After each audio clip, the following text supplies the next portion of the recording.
À tous les invités venus soutenir le serviteur de Dieu, que la grâce et la paix vous soient données de la part de Dieu notre Père, du Seigneur Jésus-Christ, le chef suprême de l'Église, et du Saint-Esprit, notre guide. Amen. Toutes les iniquités que nous avons commises en pensée, en parole ou en acte, pour les gains sordides de ce monde, nous travaillons tellement pour nous-mêmes et si peu pour ton royaume, au point d'oublier notre prochain. Pardonne-nous d'être si souvent indifférents à la souffrance des marginalisés, des malades, des veuves et des orphelins, des prisonniers et tous ceux qui ont besoin de nous. Renouvelle-nous tes grâces, ton pardon et ta paix, pour que notre communion avec toi, en ce jour exceptionnel, réponde de notre joie et de notre espérance en Jésus-Christ, notre Sauveur. Amen.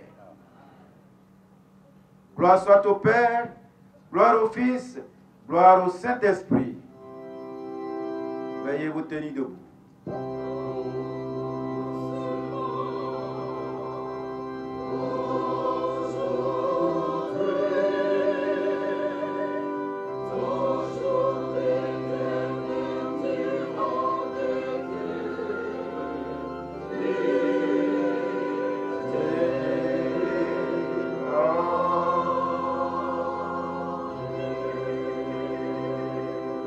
Peuple de Dieu, louez le Seigneur.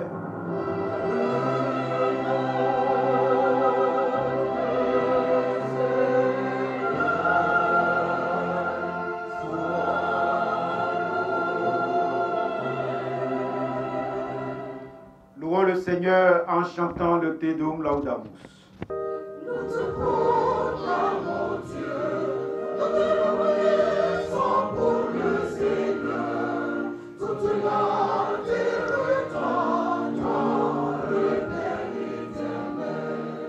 Et toi c'est le conseil des anges, ainsi que les puissances célestes, les chérubins et les séraphins chantent continuellement. Et le Seigneur, le Dieu des armées, les cieux et la terre sont pleins de la majesté de ta gloire. La glorieuse compagnie des apôtres proclame ta louange. La sainte tour des prophètes proclame ta louange. La noble armée des martyrs proclame ta louange. À cette église en Europe te reconnaît pour le Père plein d'une majesté infinie. Et ton Fils unique, véritable et digne de tout honneur. Et le Saint-Esprit, le Consolateur.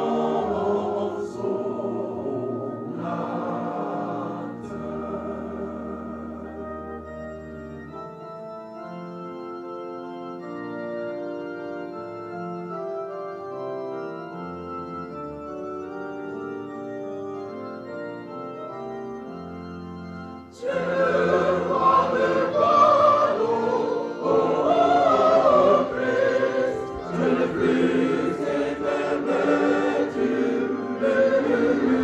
humain. Lorsque tu t'éclamas pour sauver les hommes, tu voulais dans le ciel de la Vierge. Lorsque tu triompha de l'aiguillon de la mort, tu fais place au royaume à tous ceux qui croient. Tu es assis à la droite de Dieu dans la gloire du Père. Au royaume que Dieu viendra pour être notre juge. C'est pourquoi Fils et pour les serviteurs que tu rachetas par ton sang précieux. Soit au nom de tes la gloire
Nous invitons la chorale Cana à nous donner un cantique pour les lectures.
Lecture de l'Ancien Testament tirée de la prophétie d'Ésaïe, chapitre 55, verset 1 au verset 3. Vous tous qui avez soif, venez aux eaux. Même celui qui n'a pas d'argent, venez, achetez et mangez. Venez, achetez du vin et du lait sans argent, sans rien payer. Pourquoi pesez-vous de l'argent pour ce qui ne nourrit pas? Pourquoi travaillez-vous pour ce qui ne rassasie pas? Écoutez-moi donc, et vous mangerez ce qui est bon, et votre âme se délectera de mets succulents. Prêtez l'oreille, et venez à moi, écoutez, et votre âme vivra. Je traiterai avec vous une alliance éternelle, pour rendre durable mes faveurs envers David. Amen. Luc 14, du verset 15 au verset 24. Un de ceux qui étaient à table, après avoir entendu ces paroles, dit à Jésus: Heureux celui qui prendra son repas dans le royaume de Dieu. Et Jésus lui répondit: Un homme donna un grand souper et il invita beaucoup de gens. À l'heure du souper, il envoya son serviteur dire aux conviés: Venez, car tout est déjà prêt. Mais tous, unanimement, se mirent à s'excuser. Le premier lui dit: J'ai acheté un champ et je suis obligé d'aller le voir. Excuse-moi, je te prie. Un autre dit: J'ai acheté 5 paires de bœufs et je vais les essayer. Excuse-moi, je te prie. Un autre dit: Je viens de me marier et c'est pourquoi je ne peux aller. Le serviteur de retour rapporta ces choses à son maître. Alors le maître de la maison, irrité, dit à son serviteur, « Va promptement dans les places et dans les rues de la ville et amène ici les pauvres, les estropiés, les aveugles et les boiteux. » Le serviteur dit, « Maître, ce que tu as ordonné a été fait, et il y a encore de la place. » Et le maître dit au serviteur, « Va dans le chemin et le long des haies, et ce que tu trouveras, contrains-les d'entrer, afin que ma maison soit remplie. Car, je vous le dis, aucun de ces hommes qui avaient été invités ne goûtera de mon souper. Seigneur, tes paroles sont esprit et vie. Fais-nous vivre par elles. Amen.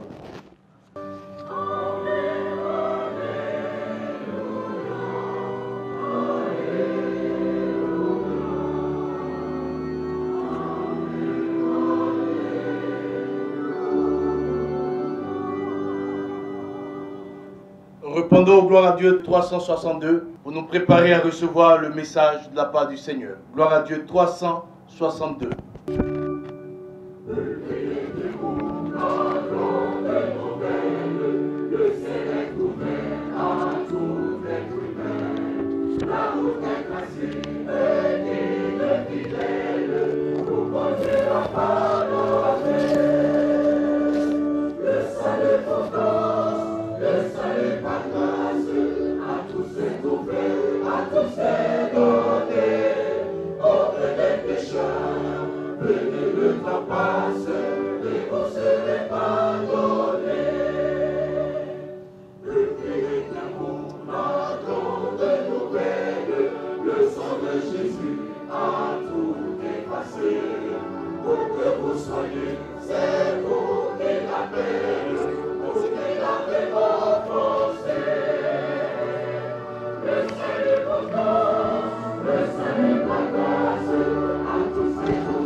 Un cœur ouvert, ta parole de vie, ta parole pour nos vies, au nom puissant de Jésus-Christ. Amen.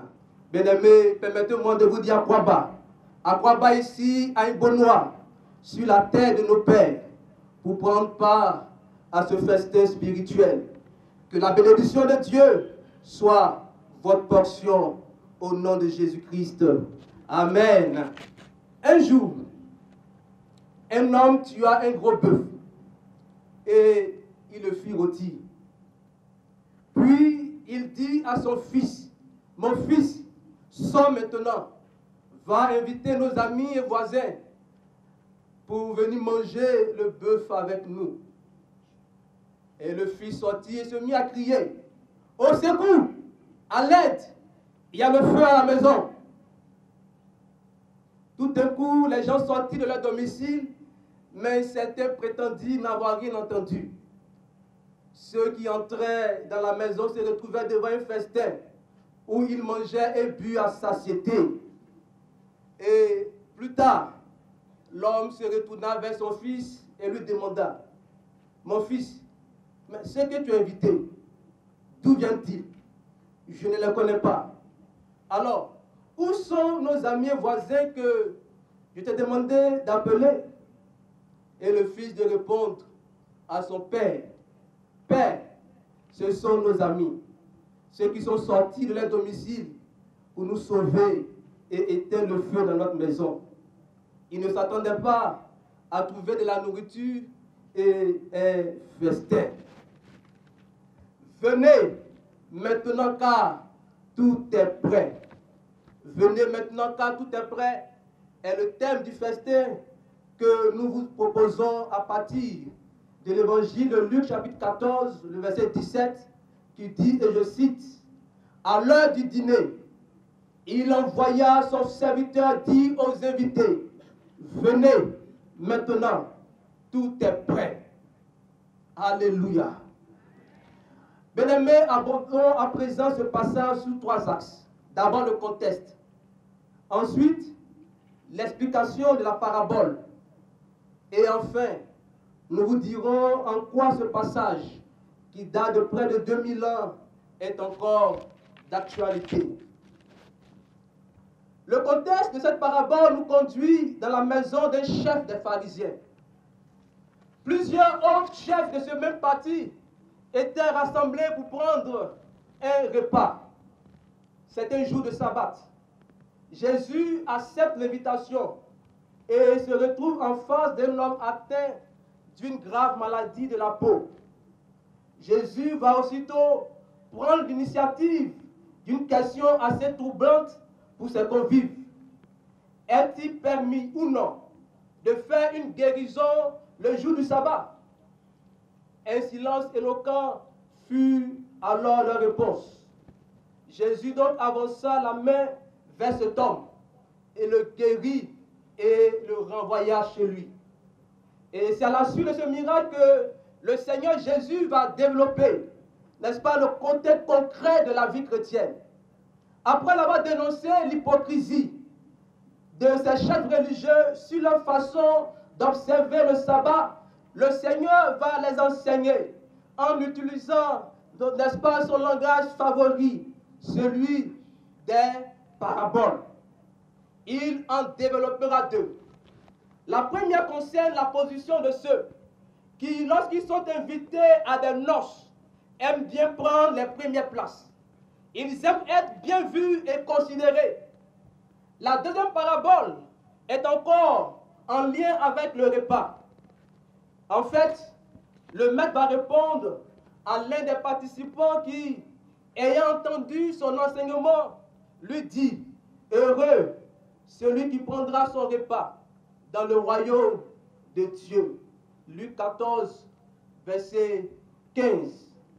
Le Seigneur va donc utiliser positivement cette remarque, pleine de bon sens ou de provocation, pour poursuivre sa réflexion en ciblant le décalage qui existe entre les propositions divines et les réponses humaines.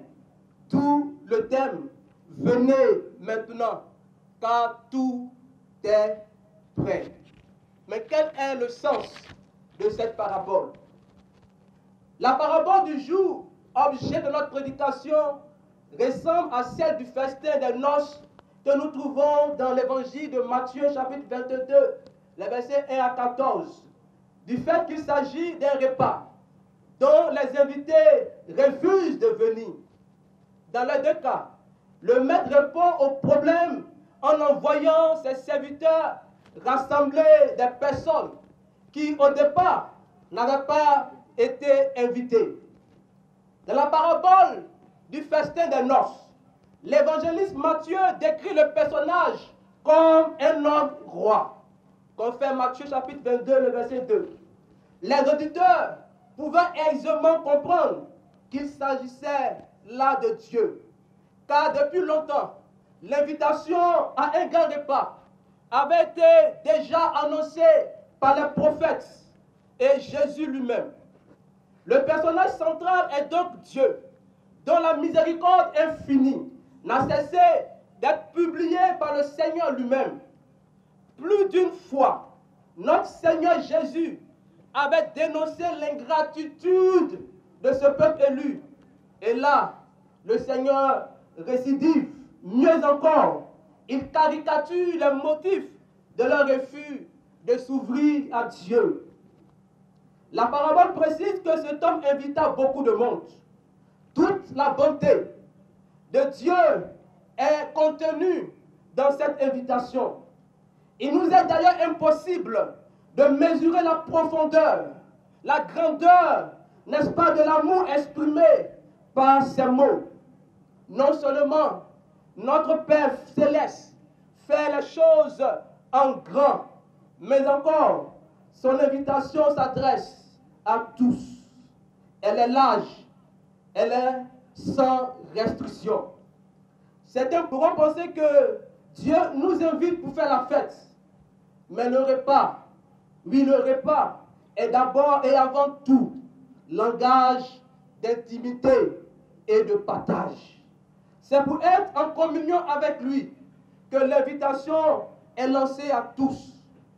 À l'heure du repas, il envoie son serviteur, son doulos, son esclave, pour dire, venez, venez maintenant, car tout est prêt. Ou encore, venez, car tout est déjà prêt.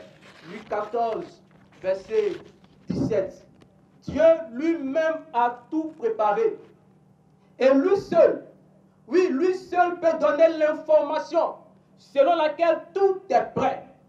Dieu étant l'invitant, son serviteur ne peut être que son propre Fils Jésus-Christ, lui qui s'est fait serviteur parmi nous. Dieu donne mandat à son serviteur de transmettre les invitations. Et ce que le serviteur dit à cette occasion est admirable. Venez, car tout est prêt. Tout le projet de Dieu est contenu dans cette invitation solennelle. Elle est la démonstration de son amour éternel pour l'humain. Elle est la puissance de la grâce divine que nous ne pouvons refuser. Le Seigneur n'avait-il pas dit déjà, venez à moi, vous tous qui vous fatiguez et qui êtes chargés, et moi, je vous donnerai du repos. Confère Matthieu 11, verset 28. Cette parabole, en effet, nous parle des intentions de Dieu. Et l'apôtre Paul reformulera à son disciple bien-aimé Timothée en ces termes. Voilà ce qui est beau et agréable aux yeux de Dieu, notre Sauveur, qui veut que tous les hommes soient sauvés et parviennent à la connaissance de la vérité. Confère 1 Timothée chapitre 2, versets 3 et 4. Le message central de cette parabole est donc en lien direct avec ce que nous appelons dans le langage biblique le salut. Il est en fait l'expression du grand désir d'un père qui veut rassembler ses enfants autour d'un repas. Mais revenons au déroulé de la parabole. Comment l'invitation a-t-elle été reçue? Tous se mirent à s'excuser. Le premier lui dit, j'ai acheté un champ et je suis obligé d'aller le voir. Excuse-moi, je te prie. Un autre dit, j'ai acheté 5 paires de bœufs et je vais les essayer. Excuse-moi, je te prie. Un autre dit, je viens de me marier et c'est pourquoi je ne puis aller. Luc 14, 18 et 20. Les personnes auxquelles l'invitation a été adressée semblent avoir accepté initialement l'invitation ou ont donné l'impression d'avoir accepté l'invitation. Mais elles l'ont refusé par la suite. Refuser de venir à un repas quand il est prêt, après avoir accepté la première invitation, était une grosse insulte. Le premier se sent dans l'obligation de décliner l'invitation, car pour lui, dans la transaction de son terrain, il y a urgence à bien l'examiner. C'est une pauvre affaire pour un homme d'acheter un champ qu'il n'a pas encore vu. C'est une affaire encore plus pauvre d'acheter 5 paires de bœufs sans les avoir essayés. Cette attitude démontre un extrême manque de prudence. De toute façon, le champ du premier n'allait pas bouger de sa place. Et les bœufs du deuxième faisaient déjà partie de son patrimoine. Il pouvait bien reporter cette visite à un autre moment de la journée ou à un autre jour pour voir le champ ou essayer les bœufs. Il pouvait éviter d'insulter ainsi le maître qui les avait honorés par son invitation. La troisième excuse, celle de celui qui s'est marié, semble encore moins crédible. Il ne cherche même pas une excuse. Il se sent dispensé par l'importance de ce qui le retient, son mariage. Et il se contente de répondre simplement et purement « je ne puis ». En effet, il pouvait bien laisser son épouse pour quelques heures, ou on ne lui demande même pas de divorcer, mais simplement de s'absenter pendant quelques heures pour participer au grand souper de celui qui voulait l'honorer par son invitation. N'oublions pas que les fausses excuses sont une sorte de mensonge. Quelqu'un a dit, une fausse excuse est pire qu'un mensonge, car une fausse excuse est un mensonge caché. Observons toutefois que tous ces motifs sont honnêtes, légitimes aux yeux des hommes. Dans nos quotidiens, elles sont même nécessaires. Nos vies sont d'ailleurs marquées par les possessions, par le travail, par les affaires, par les affections familiales.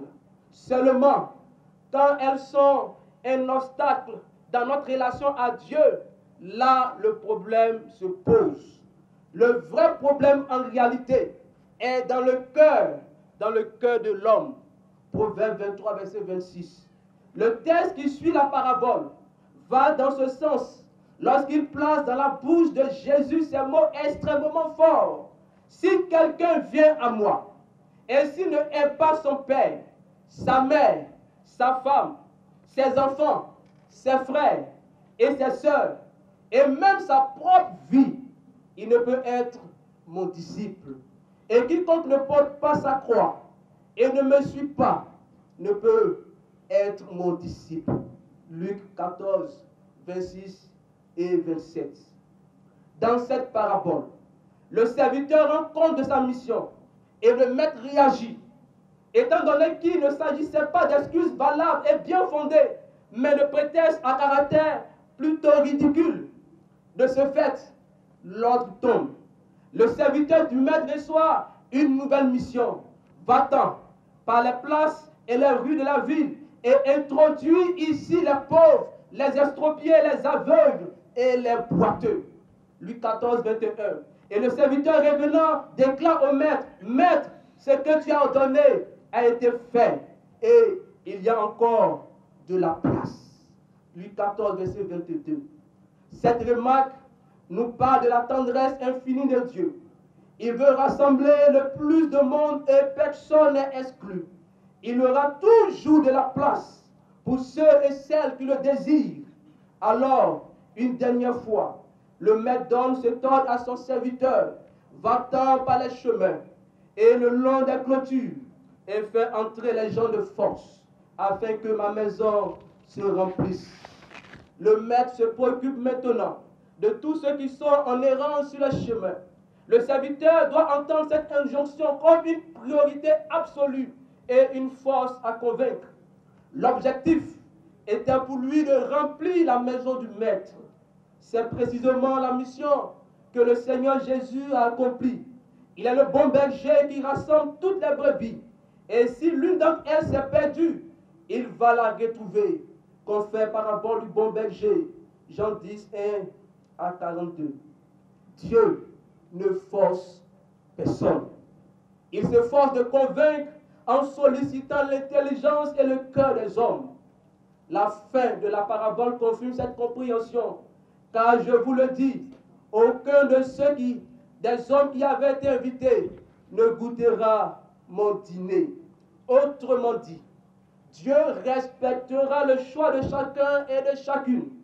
C'est ce que les théologiens appellent la volonté conséquente de Dieu. Il veut le salut de tous les hommes, et les y invite tous. Mais il exclut de ce salut et condamne éternellement ceux qui ont méprisé son offre de grâce et persisté dans leur incrédulité. Bien-aimés, qu'en est-il de nous aujourd'hui? Qu'en est-il de nous aujourd'hui?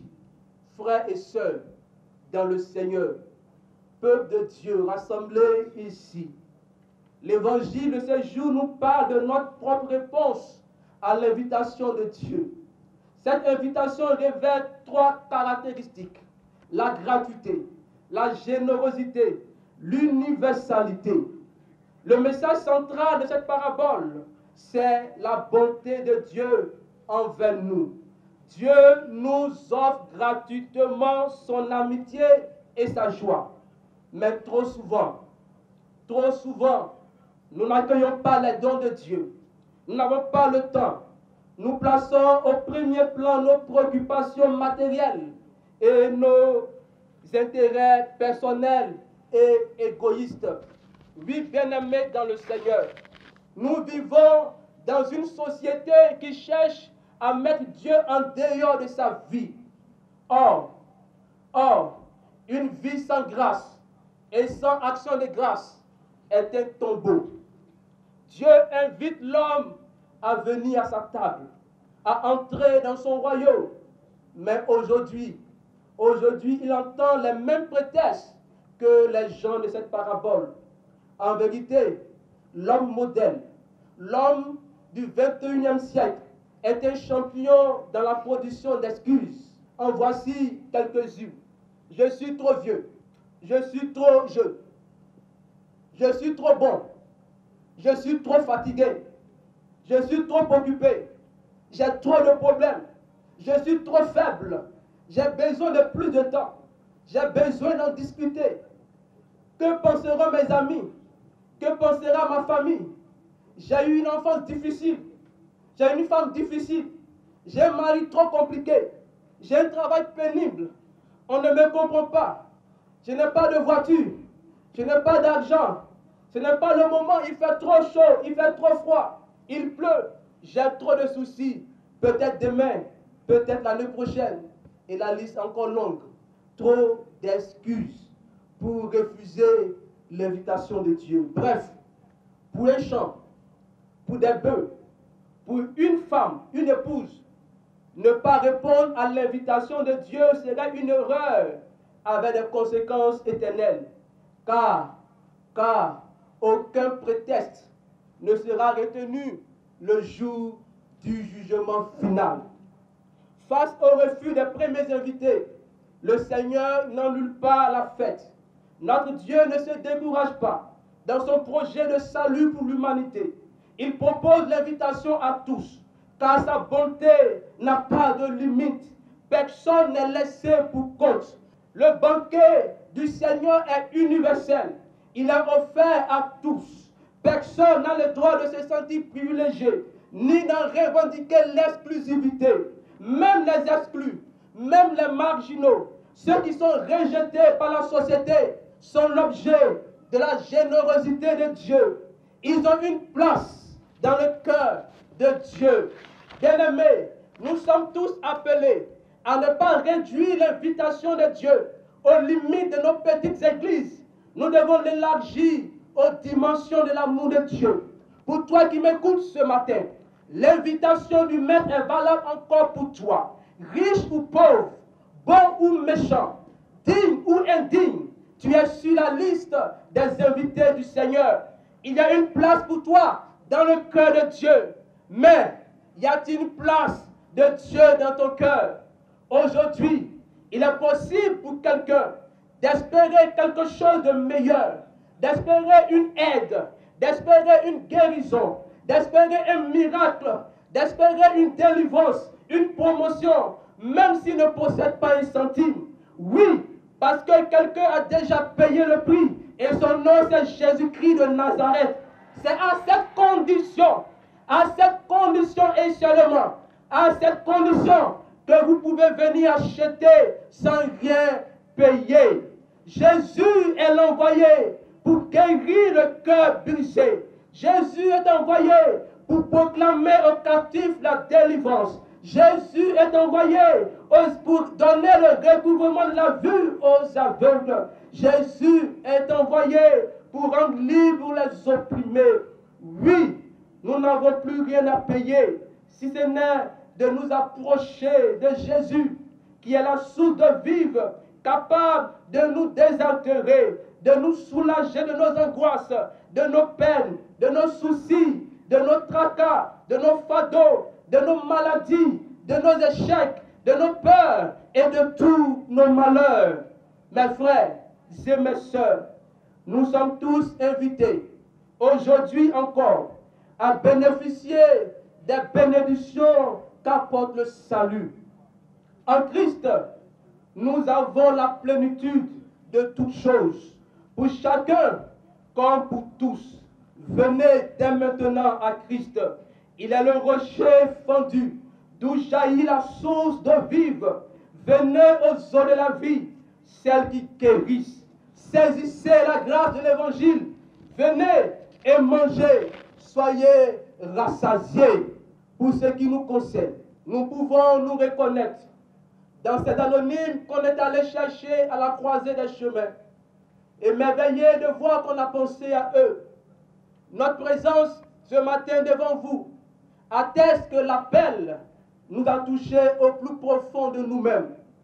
Nous n'oublions pas de remercier le Seigneur et tous ceux qui ont permis que l'appel de Dieu vienne jusqu'à nous.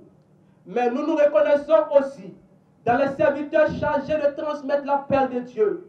Parce que nous avons connu la grâce divine. Parce que nous avons connu l'honneur, la joie d'être appelés. Nous ne pouvons pas résigner à ce que tant d'hommes et de femmes restent au bord du chemin, ignorant qu'un festin divin les attend.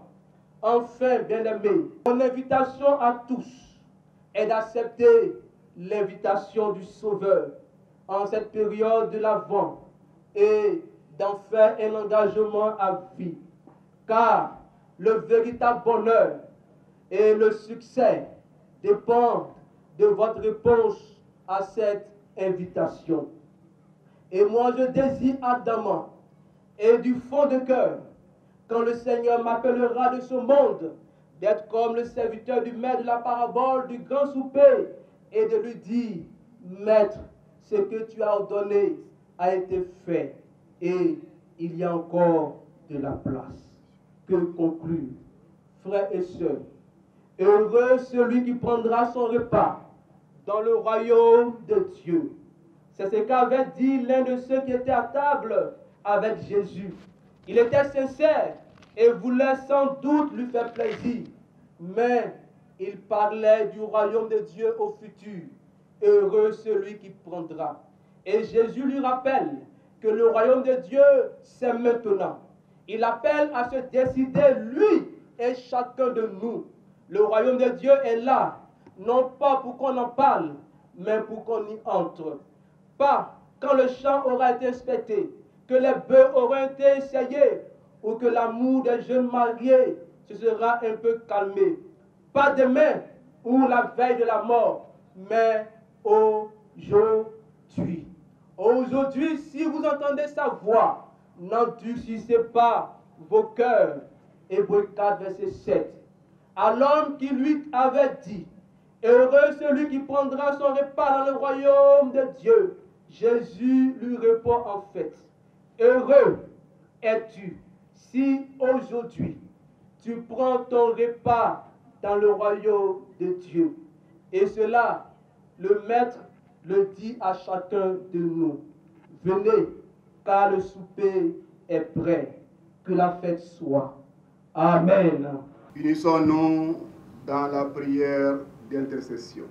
Éternel, notre Dieu et notre Père, tu as manifesté ta grâce, ta bonté et ta faveur envers ton peuple en ce jour béni pour t'invoquer, te louer et glorifier ton Seigneur. Dans cet amour infini, tu t'es fait connaître de manière glorieuse en Jésus-Christ, qui, par sa sainte présence en nous, nous marque d'un sceau royal, nous autorisant à nous approcher de toi, te suppliant humblement d'accepter dans ta miséricorde nos prières qui montent vers le trône de ta majesté divine. Nous te prions pour le monde entier, pour l'Afrique et pour la Côte d'Ivoire. Oui, Seigneur, nous te prions en particulier pour notre nation et implorons ton esprit de concorde et de paix sur tout le peuple dans toute sa diversité. Père Tout-Puissant, nous te bénissons et nous te glorifions pour tous ceux qui, de génération en génération, ont reçu de ta part la vocation de servir le Seigneur Jésus-Christ dans l'Église et qui se mettent avec confiance sous ta direction. Nous te prions pour le nouveau berger, le révérend pasteur Séverin Daniel Akossi, que tu as suscité dans ce village de Mbonoua. Daigne étendre ta main sur sa vie et sa vocation pastorale. Accorde-lui ton esprit d'amour, de foi et de puissance, afin que, marqué du sceau qui vient de toi, il te soit toujours reconnaissant, qu'il soit toujours uni à toi et qu'il soit toujours à l'œuvre par toi et pour toi. Accorde-lui la sagesse, l'intelligence, les dons spirituels et ton onction pour qu'il administre tes œuvres avec intégrité, désintéressement, fidélité et sainteté. Donne-lui un cœur soumis aux exigences, aux principes qui lui seront assignés. Répands ta bénédiction sur tes enfants ici présents. Par Jésus-Christ, ton Fils, garde nos cœurs et nos pensées en toi. Connaissant nos insuffisances, donne-nous de résumer nos requêtes par la prière que tu nous as enseignée en ces termes. Notre Père qui es aux cieux, que ton nom soit sanctifié, que ton règne vienne, que ta volonté soit faite sur la terre comme ici. Donne-nous aujourd'hui notre pain de ce jour. Pardonne nos offenses, comme nous pardonnons aussi à ceux qui nous ont offensés. Et ne nous soumets pas à la tentation, mais délivre-nous du mal. Car c'est à toi qu'appartient le règne, la puissance et la gloire au ciel et des cieux. Voyez vous remercie. On peut acclamer le pasteur donc et son épouse qui s'installe.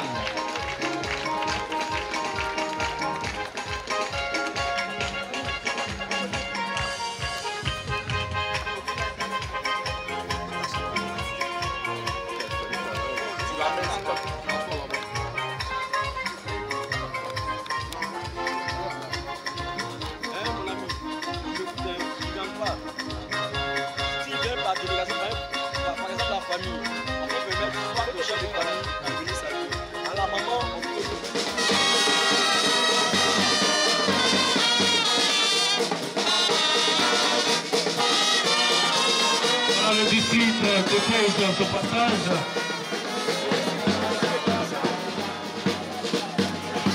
Les pasteurs sont autorisés. Ensuite, voilà, le district d'accueil se met en place.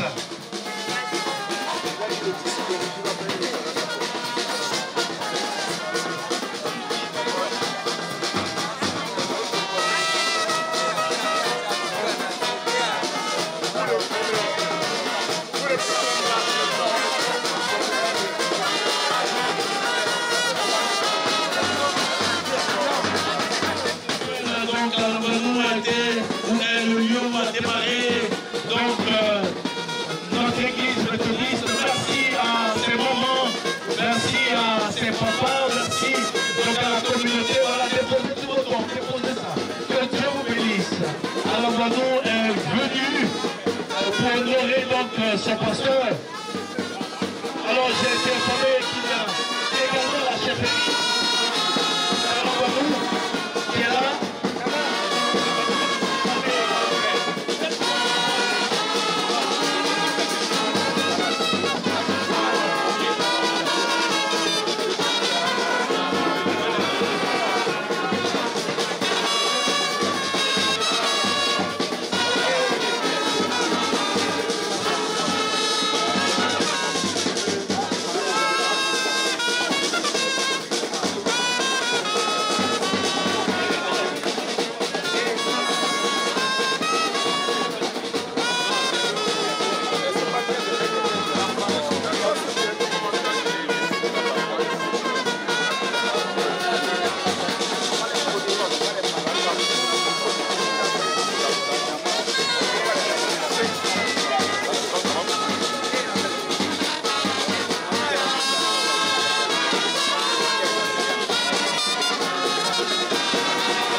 Qui fait ce passage. Je veux dire merci à tous les très révérends, surintendants, aux révérends pasteurs, aux pasteurs et aux étudiants pasteurs qui sont présents à ce culte. J'ajoute au corps pastoral tous les révérends pères de l'Église catholique ici rassemblés, tous les responsables des communautés sœurs. Que le Seigneur vous bénisse. Merci aux catéchistes, aux prédicateurs, à RIS, rassemblés ici pour nous soutenir. Permettez-moi de dire merci très particulier à tous nos invités, invités d'honneur, invités spécifiques. Dis merci à toutes les autorités politiques, administratives, coutumières, militaires présentes à ce culte. Que le Seigneur vous bénisse abondamment. Merci à l'église Ebenezer d'Akupezodi. Merci à son pasteur, le révérend Mobio Ruffin, à la fanfare, à la PL, je vous dis infiniment merci. Au nom de son éminence Bishop Benjamin Boni, je voudrais traduire les félicitations et les encouragements à notre jeune collègue, le révérend pasteur Séverin Daniel Akossi, qui est le 3e pasteur de ce village, à son épouse. Le ministère est difficile. Le Seigneur Jésus nous a déjà prévenus des difficultés qui nous attendent. Mes collègues, prends courage. Le Seigneur qui t'a appelé te donnera les moyens nécessaires pour traverser tout ce qui est soubresaut dans ce ministère, pour connaître la joie, le bonheur et la réussite. Donc merci à tous. Que Dieu vous bénisse pour ce que vous avez fait pour le pasteur et que tous vos dons vous retournent en grâce et en bénédiction abondante. Que le nom du Seigneur soit loué et bon retour.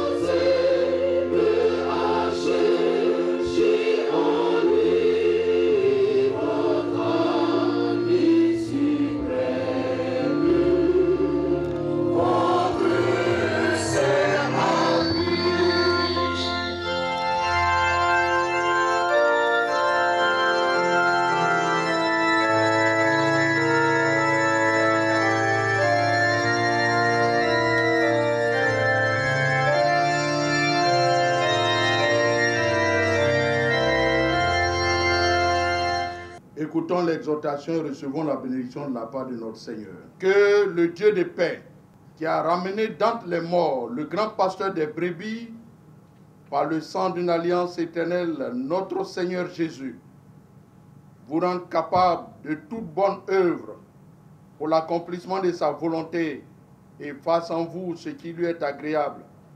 Par Jésus-Christ, auquel soit la gloire au siècle des siècles. Bien-aimés, allons tous maintenant dans l'assurance que le Seigneur est avec nous jusqu'à la fin du monde. Amen.